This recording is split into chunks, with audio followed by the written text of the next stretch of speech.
इस वीडियो में मैं आपसे बात करूंगा, जैसा कि आप सभी को मालूम है, अधीनस्थ बोर्ड यानी कि RSMSSB बोर्ड द्वारा NHM के एग्ज़ाम शुरू हो चुके हैं, जिसमें से 5 परीक्षा आयोजित हो चुकी हैं और आगे और भी एग्ज़ाम आयोजित होने हैं। तो जैसे जैसे परीक्षा आयोजित होते हैं वैसे वैसे पेपर का एनालिसिस आपको इस यूट्यूब चैनल पर बताया जाता है। इसलिए वीडियो पसंद आए तो वीडियो को लाइक कीजिए, चैनल जरूर सब्सक्राइब कीजिए, क्योंकि आज के वीडियो में मैं आपसे बात करने जा रहा हूँ आज 4 जून को जो मॉर्निंग शिफ्ट में एग्ज़ाम आयोजित हुआ था NHM का फिजियोथेरेपिस्ट असिस्टेंट एग्जाम, उसमें पूछे गए प्रश्नों के बारे में चर्चा करने जा रहा हूं। आज एग्जाम एक ही शिफ्ट में है, कल आपके 2 शिफ्ट में था, उससे पहले भी 2 शिफ्ट में था, यानी कि block programme, social worker, senior counsellor, इन पेपरों का मैं एनालिसिस आपको ऑलरेडी करवा चुका हूं।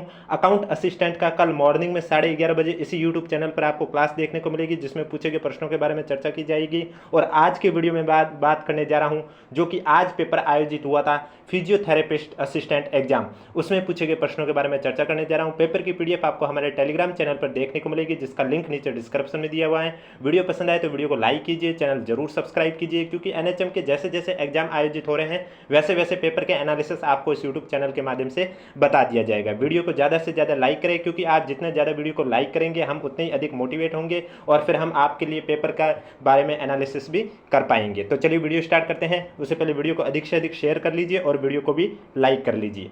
आज का पेपर जो आपके मॉर्निंग शिफ्ट में हुआ था, आज पेपर एक ही शिफ्ट में था, जो कि आपका हुआ था फिजियोथेरेपिस्ट असिस्टेंट एग्जाम, उसमें पूछे गए पहला प्रश्न है। लेकिन उससे पहले मैं बता देता हूं, इतने दिन जो आपके स्टार्टिंग के 3 पेपर थे उसमें करंट अफेयर नाम का एक भी क्वेश्चन नहीं डाला था, लेकिन अब पिछले 2 पेपरों में मैंने देखा है करंट अफेयर का एक एक क्वेश्चन है वो डालना शुरू कर दिया है अधीनस्थ बोर्ड ने। कि कल के पेपर में भी करंट अफेयर का एक क्वेश्चन आया था और आज के पेपर में भी करंट अफेयर का एक क्वेश्चन आया था। वो कौन सा आया वो मैं आपको वीडियो में बता दूंगा। और कल मैं आपको ये भी बताऊंगा कि GK के क्वेश्चन है, कंप्यूटर के क्वेश्चन है और आपके हिंदी सब्जेक्ट है, इसमें क्वेश्चन है वो किस टॉपिक से ज़्यादातर बार बार पूछा कर रही है। क्वेश्चन नंबर फर्स्ट है आपके सामने, ब्रह्मास्त्र मिसाइल है जो कि लंबी दूरी की एंटी शिप मिसाइल है, किस संगठन ने विकसित की है? आपके पास ऑप्शन है हिंदुस्तान एरोनॉटिक्स लिमिटेड, रक्षा अनुसंधान विकास संगठन, भारतीय अंतरिक्ष अनुसंधान संगठन, भारत डायनामिक्स लिमिटेड। तो ब्रह्मास्त्र मिसाइल है ये DRDO यानी कि रक्षा अनुसंधान और विकास संगठन के द्वारा विकसित की गई है। करेक्ट आंसर आपका हो जाएगा बी। करेक्ट आंसर आपका हो जाएगा बी। अंतरिक्ष प्रौद्योगिकी से भी एक सवाल है वो आ रहा है, पिछले 2 पेपरों में मैंने नोटिस किया है। नेक्स्ट क्वेश्चन आपका हिंदी सब्जेक्ट का है, जो कि आपका विलोम शब्द का पूछा गया है। एक साइड कॉलम फर्स्ट है, दूसरी साइड कॉलम सेकंड है। आपको विलोम शब्द का करेक्ट आंसर बताना है। सबसे पहले दे रखा ऐहिक, तो ऐहिक का जो विलोम शब्द होगा वो हो जाएगा आपका पारलौकिक। उत्थान दे रखा है, उत्थान का हो जाएगा आपका पतन। कनिष्ठ का आपका हो जाएगा ज्येष्ठ। अनुज का हो जाएगा अग्रज।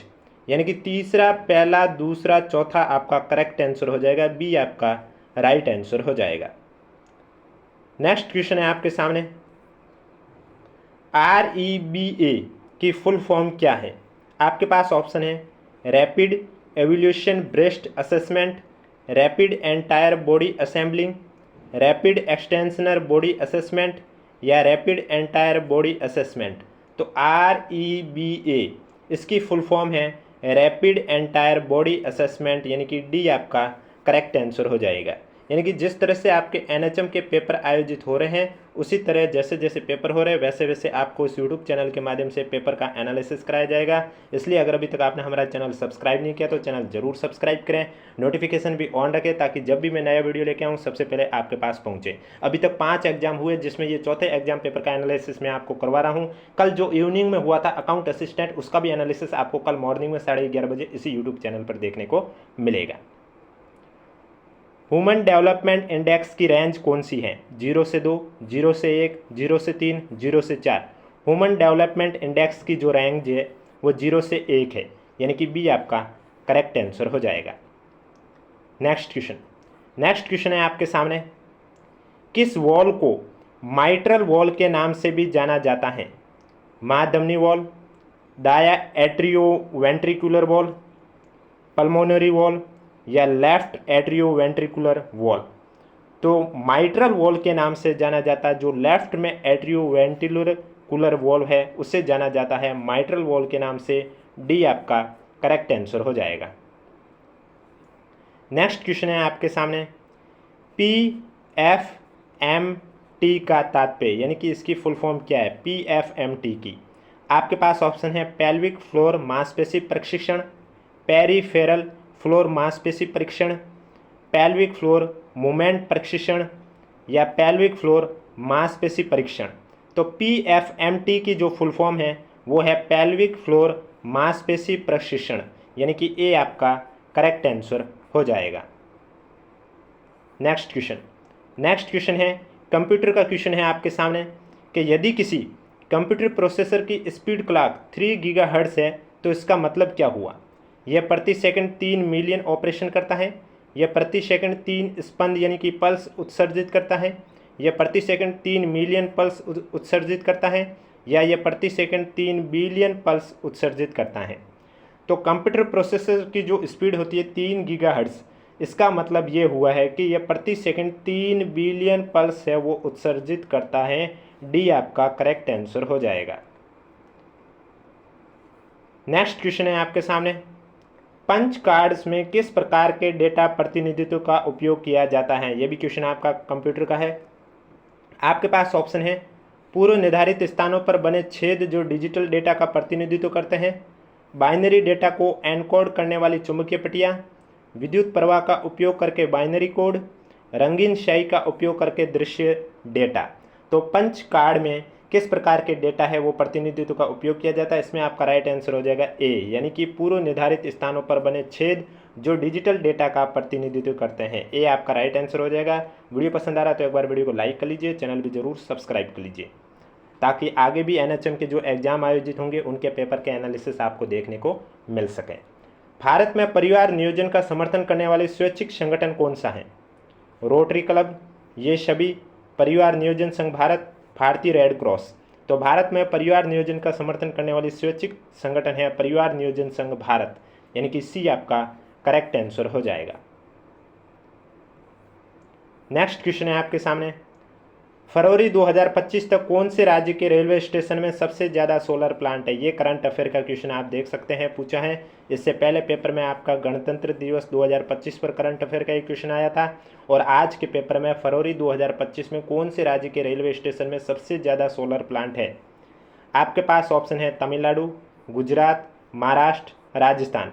तो सोलर प्लांट की बात हो रही है, सबसे ज़्यादा राजस्थान के रेलवे स्टेशन में सोलर प्लांट है, यानी कि करेक्ट आंसर आपका हो जाएगा डी। और एक इम्पोर्टेंट बात आपको मैं बता देता हूँ, जैसा कि आप सभी को मालूम है पेपर में आपके नेगेटिव मार्किंग है। ये बात मैं आपको हर वीडियो में इसलिए बताता हूँ क्योंकि हो सकता है कुछ स्टूडेंट आज मेरा पहली बार वीडियो देख रहे हैं, तो उन्हें भी ये जानकारी होनी चाहिए। अगर आपको जानकारी है तो अच्छी बात है, अगर नहीं है तो मैं आपको बता देता हूँ। अगर आपके पेपर में, जैसे कि आप सभी को मालूम है पेपर में नेगेटिव मार्किंग है, और अगर आपको किसी क्वेश्चन का आंसर नहीं आ रहा है तो आप पेपर में 5वां ऑप्शन फिल कर लीजिए। इससे ना तो आपके नंबर कटेंगे और न ही आपका रिजल्ट रिजेक्ट होगा। मैंने ऐसे इसलिए कहा क्योंकि पेपर में जैसे 150 क्वेश्चन हैं, अगर आपने पेपर के क्वेश्चन नंबर के 10% से ज़्यादा ऐसे क्वेश्चन जिसमें एक भी गोला नहीं भरा है, यानी कि 150 का 10% हुए 15 क्वेश्चन। अगर पेपर में आपने 15 क्वेश्चन ऐसे हैं जिसमें एक भी गोला नहीं भरा है या इससे ज़्यादा क्वेश्चन ऐसे हैं, तो आपका रिजल्ट है वो रिजेक्ट हो जाएगा। और अगर आपने 15 से कम यानी कि 10% से कम ऐसे क्वेश्चन हैं जिसमें आपने एक भी गोला नहीं भरा है, तब आपका पर क्वेश्चन के हिसाब से 1/3 नंबर कटना शुरू हो जाएगा। इसलिए अगर आप चाहते हैं कि आपका रिजल्ट रिजेक्ट नहीं हो और आपके नंबर नहीं कटे, तो अगर आपको किसी भी क्वेश्चन में आंसर नहीं आ रहा है तो उसमें आपको खाली छोड़ने के बजाय आपको 5वां ऑप्शन जो अनुत्तरित प्रश्न का ऑप्शन में दे रखा है उसमें आपको गोला करना है, जिससे ना तो आपका रिजल्ट रिजेक्ट होगा और नहीं आपके फालतू के नंबर कटेंगे। नेक्स्ट क्वेश्चन है आपके सामने, ये क्वेश्चन हो चुका है। CCHS की फुल फॉर्म क्या है। आपके पास ऑप्शन है जन्मजात केंद्रीय उच्च रक्तचाप सिंड्रोम, जन्मजात केंद्रीय हाइपोटेंशन सिंड्रोम, जन्मजात केंद्रीय हाइपरवेंटिलेशन सिंड्रोम, जन्मजात केंद्रीय हाइपोवेंटिलेशन सिंड्रोम। तो CCHS की फुल फॉर्म है जन्मजात केंद्रीय हाइपोवेंटिलेशन सिंड्रोम, यानी कि डी आपका करेक्ट आंसर हो जाएगा। नेक्स्ट क्वेश्चन है आपके सामने, किसानों के पंजीयन की दृष्टि से प्रधानमंत्री फसल बीमा योजना का विश्व में कौन सा स्थान है। तीसरा, चौथा, पहला, दूसरा। तो इसमें आपका जो करेक्ट आंसर है वो हो जाएगा किसानों के पंजीयन की दृष्टि से प्रधानमंत्री फसल बीमा योजना का विश्व में पहला स्थान है, विश्व में पहला स्थान है, यानी कि सी आपका करेक्ट आंसर हो जाएगा। नेक्स्ट क्वेश्चन है आपके सामने, रिको का मुख्य कार्य क्या है? आपके पास ऑप्शन है विदेशी प्रत्यक्ष निवेश प्रदान करना, निर्यात सुविधा प्रदान करना, औद्योगिक आधारभूत सुविधा विकसित करना तथा उद्योगों को वित्तीय सहायता प्रदान करना, या उद्योगों को विपणन की सुविधाएं प्रदान करना। तो रिको का जो मुख्य कार्य है वो है औद्योगिक आधारभूत सुविधा विकसित करना तथा उद्योगों को वित्तीय सहायता प्रदान करना, यानी कि सी आपका करेक्ट आंसर हो जाएगा। नेक्स्ट क्वेश्चन है आपके सामने, निम्नलिखित में से किस राज्यपाल के कार्यकाल में राज्यपाल राहत कोष का गठन किया गया है? सरदार श्री जोगिंदर सिंह, न्यायमूर्ति श्री वेदपाल त्यागी, न्यायमूर्ति जगत नारायण, सरदार श्री हुकुम सिंह। तो राज्यपाल राहत कोष का जो गठन है वो 1973 में हुआ था, और 1973 के समय जो राज्यपाल थे वो कौन थे? जोगिंदर सिंह, यानी कि जो करेक्ट आंसर है वो आपका हो जाएगा ए। जोगिंदर सिंह के कार्यकाल में राज्यपाल राहत कोष का गठन किया गया है। नेक्स्ट क्वेश्चन है आपके सामने, पति का पर्यायवाची क्या होगा? आपके पास ऑप्शन है आत्मज, वारिद, वामांगी, वल्लभ। तो पति का जो पर्यायवाची है वो हो जाएगा वल्लभ, यानी कि डी आपका करेक्ट आंसर हो जाएगा। नेक्स्ट क्वेश्चन, हिंदी के क्वेश्चन अब आ चुके हैं। हिंदी में एक क्वेश्चन पूछा गया, वाक्यांश के लिए आपको सही कूट का चयन करना है, मिलान करना है। सबसे पहले दे रखा है जो शीघ्र पय न सके, तो इसमें जो शीघ्र पय न सके इसमें क्या होगा? तो इसमें आपका हो जाएगा गरिष्ठ। आचार्य के समीप रहने वाला छात्र, गुरु के पास बैठने वाला छात्र, उसे कहा जाता है अंत्यवासी। जिसमें हानि का भय न हो उसे कहते हैं निरापद, यानी कि बी सी ए डी आपका करेक्ट आंसर हो जाएगा। वीडियो पसंद आ रहा है तो एक बार वीडियो को लाइक कर लीजिए, चैनल भी जरूर सब्सक्राइब कर लीजिए, क्योंकि आगे भी और भी एनएचएम के एग्जाम होने हैं, तो उनके भी पेपर के एनालिसिस जैसे जैसे पेपर होंगे आपको यूट्यूब चैनल पर मिलते रहेंगे। और पेपर की पीडीएफ के लिए अगर अभी तक आपने हमारा टेलीग्राम चैनल ज्वाइन नहीं किया है तो लिंक नीचे डिस्क्रिप्शन में दिया हुआ, आप जाके ज्वाइन कर सकते हो। नेक्स्ट क्वेश्चन है, खरबूजे को देख खरबूजा रंग बदलता। अब ये क्वेश्चन आपके ऑप्शन से आया, यानी कि अभी लास्ट एक और पेपर हुआ था उसमें ये ऑप्शन में था लोकोक्ति। क्वेश्चन में दे रखी थी कोई लोकोक्ति का अर्थ, और उसमें ये पूछा गया था कि ये किसकी लोकोक्ति का अर्थ है, और तब उसमें ऑप्शन में ये था खरबूजे को देख खरबूजा रंग बदलता है। इसलिए आपको ऑप्शन में जितनी भी लोकोक्ति या मुहावरे हैं या विलोम शब्द है वो भी आपको देखना चाहिए, क्योंकि हो सकता है आगे पेपर में आपके लिए वो ऑप्शन क्वेश्चन बन सकता है, जैसे कि इस पेपर में क्वेश्चन बन चुका है, खरबूजे को देख खरबूजा रंग बदलता है। तो इस लोकोक्ति का अर्थ क्या है? आपके पास ऑप्शन है सबल प्रतिद्वंदी एक साथ नहीं रह सकते, असंगत वस्तुओं का मेल बैठाना, अपनी अकुशलता का दोष दूसरों पर डालना, बुरी संगति का प्रभाव अवश्य पड़ता है। तो खरबूजे को देख खरबूजा रंग बदलता है, यानी कि एक व्यक्ति दूसरे के प्रभाव में आकर वैसा ही बन जाता है। तो इसमें यही बैठेगा असंगत वस्तुओं का मेल बैठाना, यानी कि एक व्यक्ति जैसा है उसके प्रभाव में आकर दूसरा व्यक्ति वैसा ही हो गया, यानी कि बी आपका करेक्ट आंसर हो जाएगा। नेक्स्ट क्वेश्चन, निम्नलिखित में से कौन सा शब्द वर्तनी की दृष्टि से अशुद्ध है? सुश्रा, धात्वे, विपन्नावस्था, निहारिका। तो इसमें ए, सी और डी तो सभी सही है, लेकिन यहाँ धात्वे दे रखा है, ये अशुद्ध शब्द है। इसका जो शुद्ध होगा वो दृष्टव्य होगा। ये जो दृष्टव्य मैंने लिखा है ये इसका है शुद्ध शब्द। तो करेक्ट आंसर इसमें हो जाएगा बी, जो कि वर्तनी की दृष्टि से अशुद्ध शब्द है। वीडियो पसंद आ रहा है तो एक बार वीडियो को लाइक कर लीजिए, चैनल भी जरूर सब्सक्राइब कर लीजिए। नेक्स्ट क्वेश्चन आपसे संधि से है, सुमिलित करके आपको करेक्ट आंसर बताना है कि कौन सी संधि है। कॉलम फर्स्ट में आपके वर्ड दे रखा है, कॉलम सेकंड में आपको संधि दे रखी है, सुमिलित करना है। सबसे पहले है देवालय, देव प्लस आलय, देवालय में दीर्घ संधि है। इसके बाद अब देखो ऑप्शन वाले क्वेश्चन होते हैं वो जल्दी कैसे सॉल्व करने वो भी मैं बता देता हूँ। उससे पहले आपको ये बता देता हूँ, देव ऋषि, देव प्लस ऋषि, देव ऋषि में आपकी गुण संधि हो जाएगी। स्वागत में आपकी कौन सी होगी? सु प्लस आगत, स्वागत, यण संधि। दिग्गज में आपके दिग प्लस गज, व्यंजन संधि। यानी कि इसमें जो आपका करेक्ट आंसर है चौथा, पहला, दूसरा, तीसरा। अब इस क्वेश्चन को अपना समय बचाने के लिए आप ऐसे भी देख सकते थे, जैसे कि कभी कभी क्या होता है एक ही ऑप्शन देखने को मिलता है चारों ऑप्शन में, वो जैसे कि आज के इस क्वेश्चन में आपको देखने को मिल गया। आप सबसे पहले देखोगे देवालय, देवालय में आपको पता है देव प्लस आलय होता है दीर्घ संधि, यानी कि पहले का चौथा। फिर आप ऑप्शन में ढूंढिए, पहले का चौथा आपको एक ही ऑप्शन में देखने को मिला, तो बाकी चेक करने की भी आपको आवश्यकता नहीं होती है।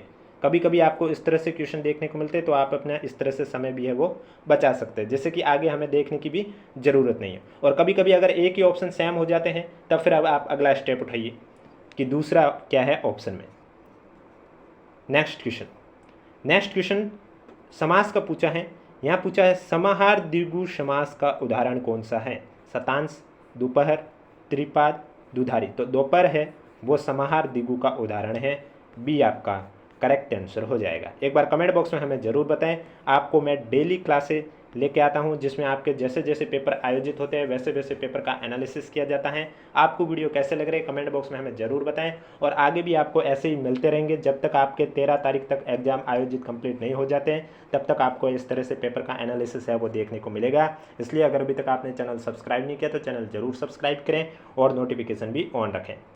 जब डेटा इनपुट डिवाइस के माध्यम से प्रवेश किया जाता है तो इसे अस्थायी रूप से कहाँ स्टोर किया जाता है? कंप्यूटर का क्वेश्चन है। आपके पास ऑप्शन है रैंडम एक्सेस मेमोरी, जिसे शॉर्ट में रैम कहते हैं, या फिर रजिस्टर, या सेकेंडरी मेमोरी, या अर्थमेटिक लॉजिक यूनिट। तो जब डेटा इनपुट डिवाइस के माध्यम से प्रवेश किया जाता है तो यह अस्थायी रूप से कहाँ स्टोर की जाती है? रैम में स्टोर की जाती है अस्थायी रूप से, यानी कि ए आपका करेक्ट आंसर हो जाएगा। नेक्स्ट क्वेश्चन, आईटी अधिनियम के अनुसार इलेक्ट्रॉनिक लेन देन को वर्णित करने के लिए कौन सा शब्द अक्सर उपयोग किया जाता है? E commerce, digital marketing, e governance, cyber सुरक्षा। तो आईटी अधिनियम के अनुसार इलेक्ट्रॉनिक लेन देन को वर्णित करने के लिए जो शब्द अक्षर उपयोग किया जाता है वो है ई कॉमर्स, यानी कि ए आपका करेक्ट आंसर हो जाएगा। नेक्स्ट क्वेश्चन, सर्विस प्रोग्राम या सर्विस रूटीन किस सॉफ्टवेयर का दूसरा नाम है? लैंग्वेज या भाषा प्रोसेसर का, ऑपरेटिंग सिस्टम का, यूटिलिटीज़ का, या सिस्टम का।